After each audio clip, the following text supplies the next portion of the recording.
including here in the Philippines. They are locally known as Lawi or Banok in Visayas region.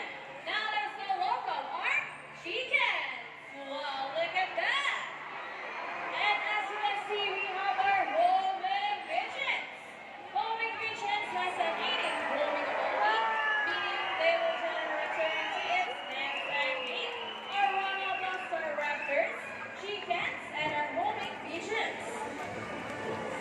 Here at Manila Ocean Park, we believe that there is hope.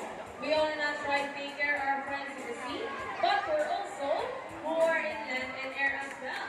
Now guys, who knows the three R's? It's reduce, reuse, and recycle. Very good. So once again, here's our lovely bird to show us the proper waste disposal. Ayaw pumatong ng ano.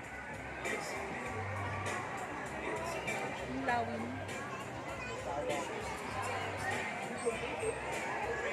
Di ba na sila pala na? See, if our lovely birds can do it, we believe that so can everybody. Ladies and gentlemen, we all hope you enjoyed our show. Are the birds spectacular? Well, in our own way, no matter how small the efforts, let's take action in saving them from exploitation or even extinction.